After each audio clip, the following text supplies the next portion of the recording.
जय श्री कृष्ण दोस्तों, आज हम आपको 12 महीने सुनी जाने वाली तुलसी माता और एकादशी माता की कथा सुनाने जा रहे हैं। इस कथा को पढ़ने और सुनने वालों को पुण्य फल की प्राप्ति होती है और इस कथा के माध्यम से हम ये भी जानेंगे कि तुलसी माता और एकादशी माता के पूजन का फल कैसे मिलता है।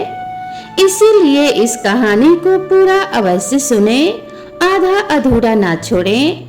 आप सभी पर तुलसी माता और एकादशी माता की कृपा बनी रहे। तो चलिए इस कहानी को शुरू करते हैं। बोलो तुलसी माता की जय, विष्णु भगवान की जय। एक गांव में एक बुढ़िया माई अपने बेटे और बहू के साथ रहती थी। बुढ़िया माई का नाम सुखवती था। बुढ़िया माई की एक पोता और पोती भी थे।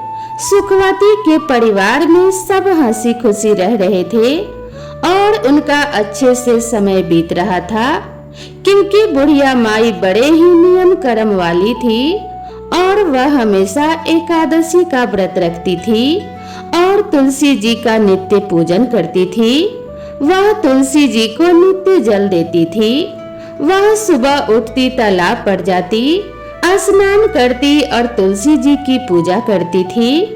तुलसी जी को प्रणाम करती और तुलसी जी के नीचे दीपक जलाती थी। तुलसी जी की नियम से आरती करती थी। ऐसे ही बुढ़िया माई के दिन बीत रहे थे। सुखवती की जो सखियां थी वह भी सुखवती के पास बैठकर कथा कहानी सुनती थी और अपना ज्ञान बढ़ाती थी। एक बार की बात है, सुखवती अपनी सखियों के साथ बैठी हुई थी। उसकी हम उम्र सहेलियां भी बैठी हुई थी, जो कि संख्या में 7-8 थी। साढ़े शाम के समय आपस में बातें कर रही थी। तब उनमें से एक बुढ़िया माई से कहने लगी कि सुखवती सखी, हम सोच रहे हैं कि क्यों ना हम लोग द्वारिकाधीश चलें। द्वारिकाधीश की यात्रा करने का बड़ा मन हो रहा है। तो उनमें जितनी भी औरतें बैठी थी, जो कि सुखवती की सखी थी, सब कहने लगी, अरे यह तो बहुत अच्छी बात है। हमें अपने जीवन में द्वारिकाधीश के दर्शन जरूर करने चाहिए। इसीलिए चलो अब की बार हम सभी द्वारिकाधीश चलते हैं। जब सब सखियां पूछने लगी कि बुढ़िया माई तुम भी बताओ, क्या तुम द्वारिकाधीश चलोगी? उन सखियों में से कुछ कम उम्र की भी थी, जो बुढ़िया को माई कहकर बुलाती थी। बुढ़िया माई का द्वारिकाधीश की यात्रा करने का बड़ा मन था। इसीलिए बुढ़िया माई कहने लगी, सखियों, पहले मैं अपने बेटे से पूछूंगी और तब मैं आप लोगों को बताऊंगी। बुढ़िया माई घर पर आ गई। बुढ़िया माई का जो बेटा था वह अपनी नौकरी करता था। जब वह शाम को घर आया तो बुढ़िया माई के जो पोते पोतियां थे वे बुढ़िया माई के लिए खाना लेकर गए। तो बुढ़िया माई ने खाना खाने से इनकार कर दिया और कह दिया कि आज मेरा मन नहीं है। उधर जब बुढ़िया माई का बेटा खाना खाने लगा तो उसने अपने पत्नी से पूछा कि क्या मेरी माँ ने खाना खा लिया है? तब उसकी पत्नी कहने लगी, देखो जी, आपकी माँ ने आज खाना वापस भिजवा दिया और कहने लगी कि मेरा आज खाने का मन नहीं है। यह सुनते ही बुढ़िया माई का बेटा, जिसका नाम मुरली था, वह अपनी माँ के पास गया और जाकर कहने लगा कि माँ, क्या बात है, आज तुमने खाना क्यों नहीं खाया? तब बुढ़िया माई कहने लगी, बेटा, आज मेरा मन नहीं है। तब बेटा बोला, क्या माँ, आपकी कहीं तबीयत तो खराब नहीं है? अगर कोई परेशानी हो तो मुझे बताओ, मैं अभी वैद्य जी के पास आपको लेकर चलता हूँ। तब बुढ़िया माई कहने लगी कि नहीं बेटा, मुझे कोई परेशानी नहीं है, बस मेरा मन द्वारिकाधीश की यात्रा करने का कर रहा है। तब बेटा बोला, माँ खुलकर बताओ, बात क्या है?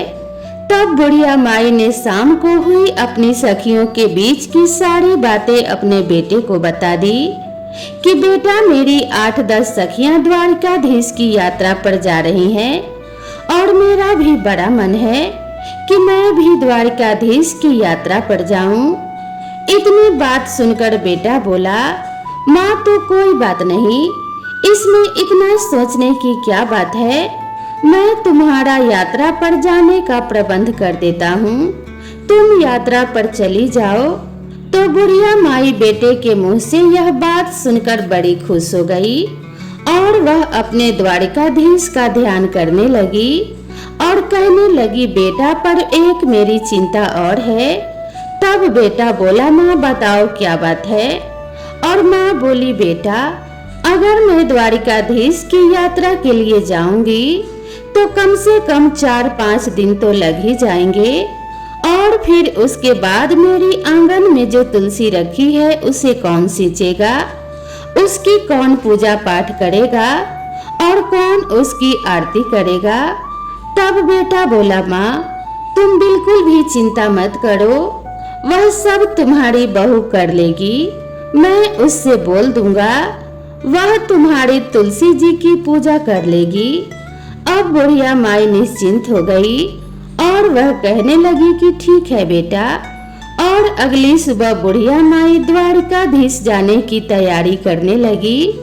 बुढ़िया का बेटा अपने पत्नी से बोला कि सुनो भाग्यवान, मेरी माँ द्वारिकाधीश की यात्रा पर जा रही है, इसीलिए मेरी माँ के लिए काजू बादाम के अच्छे से लड्डू बना दो ताकि रास्ते में मेरी माँ को कोई परेशानी न हो।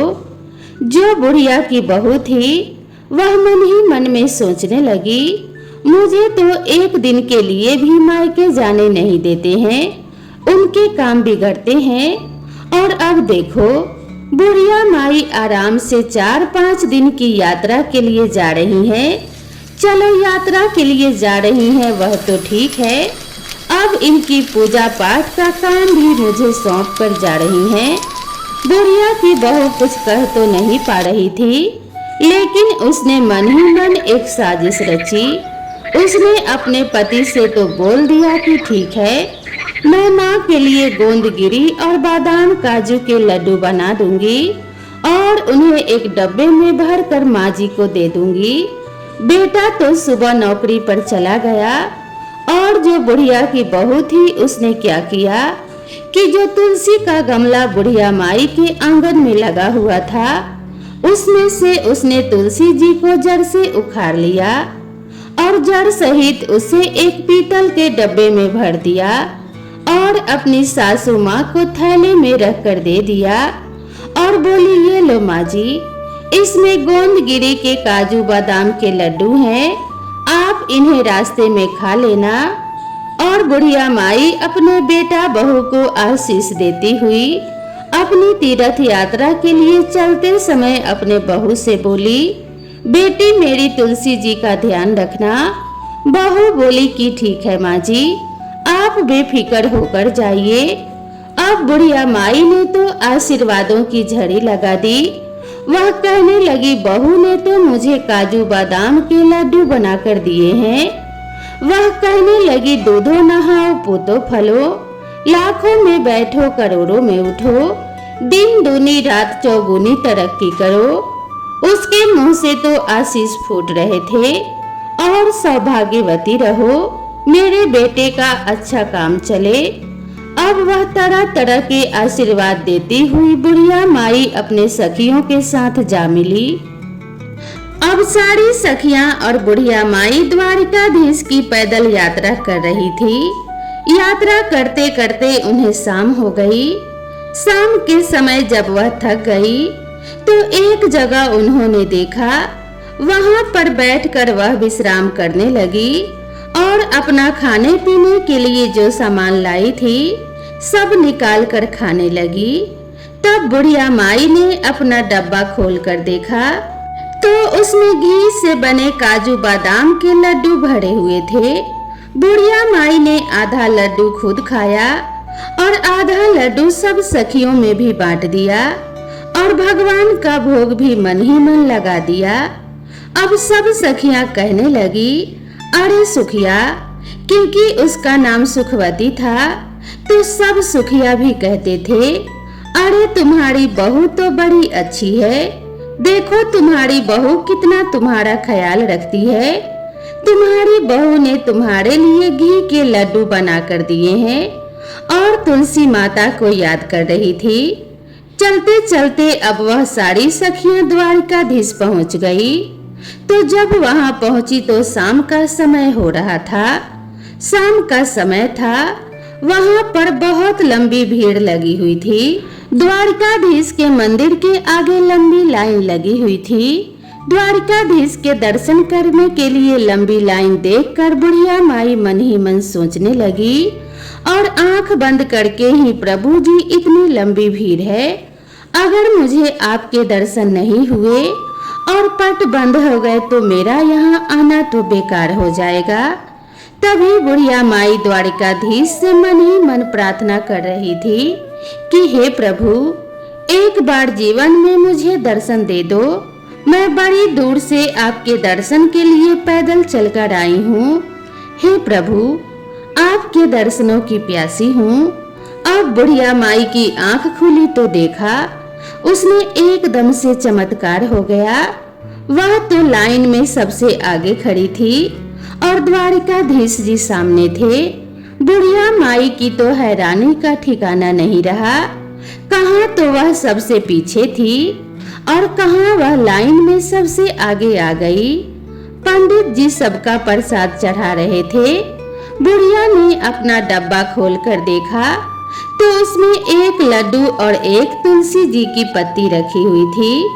अब बुढ़िया माई वही लड्डू और तुलसी जी की पत्ती द्वारिकाधीश को चढ़ाने के लिए, यानी कि भोग लगाने के लिए पुजारी जी को दे देती है। फिर मन ही मन बुढ़िया माई सोचने लगी कि हे प्रभु, यहाँ तो एक से एक अमीर सेठ आए हुए हैं, महंगी से महंगी मिठाइयाँ लाए हुए हैं, लेकिन मेरी मिठाई का कहाँ नंबर आएगा जो द्वारिकाधीश मेरी मिठाई का भोग लगाएंगे। मन में भगवान को याद कर रही थी कि हे प्रभु, मेरे भी लड्डू का भोग लगाओ और मुझे निहाल करो। बुढ़िया माई ने जब आंखें खोली तो उसकी आंखें आश्चर्य से फैल गई।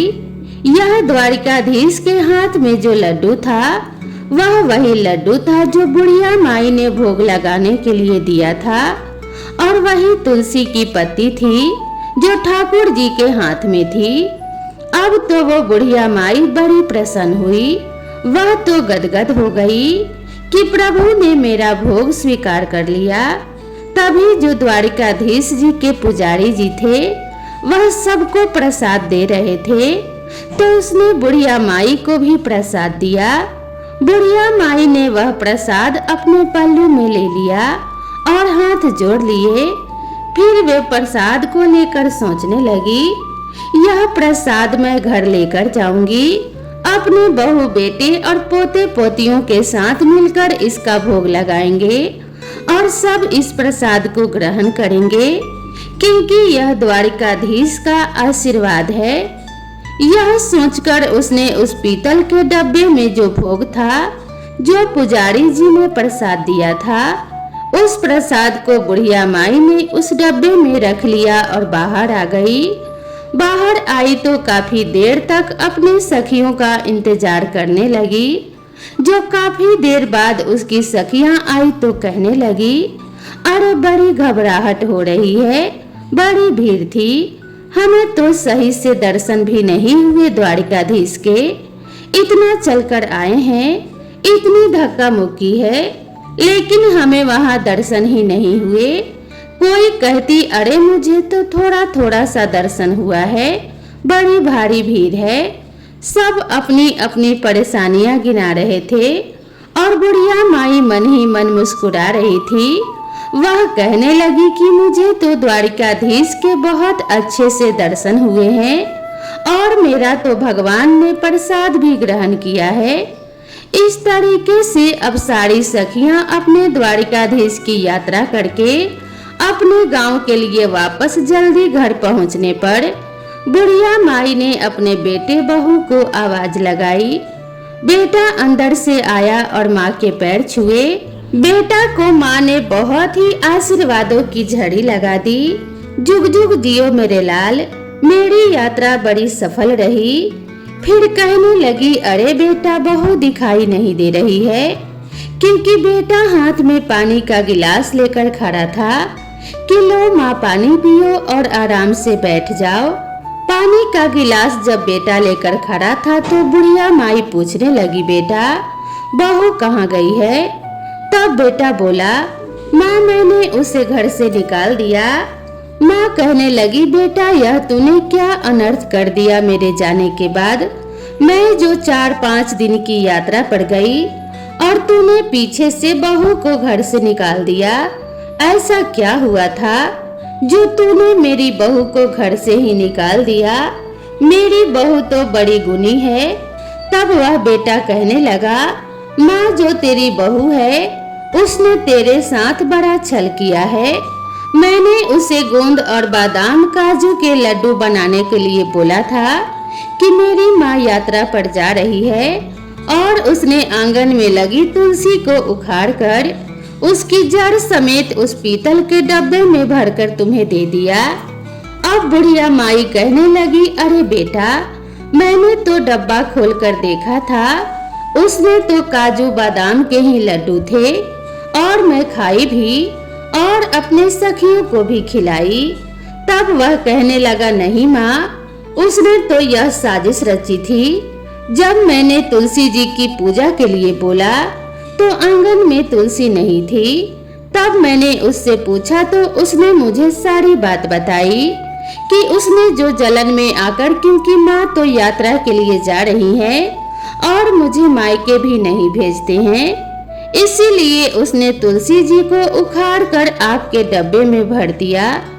अब बुढ़िया माई कहने लगी, बेटा कोई बात नहीं, बहू ने ऐसा किया है, चलो उसकी गलती, लेकिन उसी के कारण तो मुझे द्वारकाधीश के दर्शन हुए। मेरे साथ तो बेटा इतने चमत्कार हुए हैं कि मैं क्या गुणगान करूं। मैं तो भीड़ में सबसे पीछे खड़ी थी, तभी द्वारकाधीश की कृपा से मैं भीड़ में सबसे आगे हो गई। और तो और बेटा, मेरे जो डब्बे में एक तुलसी जी का पत्ता और एक लड्डू था, शायद तुलसी माता की कृपा से ही वह तुलसी जो लड्डू में बदल गई थी, और एक पत्ता मेरा इसीलिए छोड़ दिया था कि मैं भगवान को भोग लगाऊं, क्योंकि द्वारकाधीश को ठाकुर जी को तो बिना तुलसी के पत्ते का भोग लगाया ही नहीं जाता। इसीलिए उन्होंने मेरा भोग स्वीकार किया था, क्योंकि उस पर तुलसी दल भी था। बेटा मेरी बहू ने चाहे कुछ भी किया, मुझे तो जो बहू की वजह से ही यह सब चमत्कार हुए हैं और ठाकुर जी के इतने अच्छे दर्शन हुए हैं। मैं तो द्वारकाधीश के दर्शन करके निहाल हो गई। बेटा तू अभी जा, बहू मायके में होगी, उसे लेकर आ। बेटा अपनी माँ की बात को क्या टालता।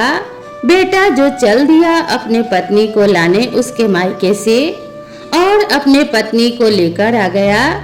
जब बहू मायके से घर आई तो अपनी सासू माँ के पैरों में पड़ गई और माफी मांगने लगी। तब बुढ़िया माई कहने लगी, अरे बहू, मैंने तो तुझे कब का माफ कर दिया, तेरी वजह से तो मुझे भगवान के दर्शन हुए हैं।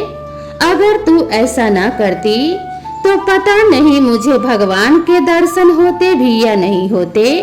मैंने तुझे माफ कर दिया, लेकिन हाँ, अगर तुझे माफी मांगनी है तो एकादशी माता और तुलसी माता से मांगो।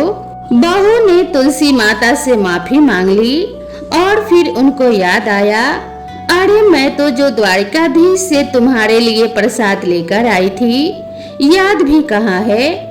बच्चे आए थे खेलते हुए, कहने लगे दादी माँ आ गई, दादी माँ आ गई।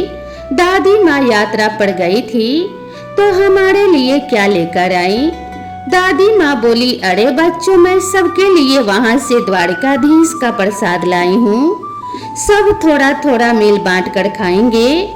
अब जैसे ही बुढ़िया माई ने अपने थैले में से वह पीतल का डब्बा निकाला और उसमें से वह प्रसाद निकालने लगी तो उसमें जो लड्डू था वह तो था नहीं, लेकिन डब्बा पूरा हीरे मोतियों से भरा हुआ था। यह देखकर बुढ़िया की बहू बेटे की आंखें भी आश्चर्य से फैल गई। वह कहने लगी, बेटा, इसमें तो मैंने लड्डू रखा था, पता नहीं कहां से इसमें इतना सारा हीरा मोती और सोना चांदी आ गया है। तब बेटा बहू कहने लगे, माँ जी, यह सब एकादशी और तुलसी माता की कृपा के कारण हुआ है। आपकी यात्रा सच्ची थी, आपकी भक्ति सच्ची है, इसीलिए उन्होंने आपको आपकी एकादशी और तुलसी माता की पूजा का फल दिया है। अब तो बहू बेटा माँ के कदमों में पड़ गए। माँ बोली, बेटा मुझे छोड़, तुलसी माता के कदमों में पड़ो। तो बेटा और बहू ने तुलसी माता से माफी मांगी, ठाकुर जी से माफी मांगी कि अनजाने में हमसे भूल हो गई, हमें माफ कर दो। अब तो बहू बेटा भी अपने माँ की तरह एकादशी का व्रत रखने लगे और तुलसी माता को सींचने लगे, तुलसी जी की पूजा करने लगे। इस तरह से अब उनके खुशी खुशी दिन बीतने लगे। अब बुढ़िया माई के पास इतना धन हो गया था तो उसने गांव में कई काम कराए, गरीबों की लड़कियों के विवाह करवाए। जैसे भी गांव में किसी गरीब को देखती जिसके बस में बेटी का विवाह करना नहीं था, उसने उसी धन को बेटियों के विवाह में, कुएं बावड़ी बनवाने में और बच्चों के स्कूल और अस्पताल बनवाने में लगाने लगी। जितना बुढ़िया माई उस धन को लगाती, उतना ही बुढ़िया माई के घर में धन और बढ़ता जाता। बुढ़िया माई जब तक जीवित रही, उसने तुलसी माँ की कभी भी पूजा नहीं छोड़ी, जीते जी एकादशी व्रत नहीं छोड़ा। हमेशा वह एकादशी व्रत किया करती। तुलसी सींचती बुढ़िया माई बचपन से ही तुलसी जी की पूजा करती आई थी और मरने के बाद भी तुलसी माता और एकादशी माता की कृपा से बुढ़िया माई को मोक्ष की प्राप्ति हुई। बहू बेटा के भी अच्छे दिन बीत रहे थे। वह भी अपनी बहू बेटों के साथ खुशी खुशी रह रहे थे। उनके बच्चों के विवाह हो गए, उनके साथ सुखी जीवन बिताने लगे। हे तुलसी माता, हे एकादशी माता, हे विष्णु भगवान, जैसी आपने बुढ़िया माई पर कृपा करी, वैसे ही यह कहानी जो सुन रहे हैं और सुना रहे हैं और इस कथा को जो भी पढ़ रहे हैं उन पे भी अपनी कृपा करना। बोलो तुलसी माता की जय, बोलो एकादशी माता की जय, बोलो विष्णु भगवान और माता लक्ष्मी की जय। तो दोस्तों, आप सभी को यह कहानी कैसी लगी कृपया कमेंट करके जरूर बताएं। वीडियो पसंद आया हो तो इसे एक लाइक जरूर करें और अपने सभी फ्रेंड्स और फैमिली के साथ शेयर कर दें। तो दोस्तों, मिलते हैं इसी तरह की नेक्स्ट वीडियो में। माता लक्ष्मी और माता तुलसी की कृपा आप सभी के ऊपर बनी रहे। भगवान विष्णु की कृपा से आपके जीवन में धन्य धान्य की वृद्धि होती रहे। इसी मंगल कामना के साथ आप सभी से विदा लेते हैं। मिलते हैं इसी तरह की नेक्स्ट वीडियो में। तब तक के लिए राधे राधे।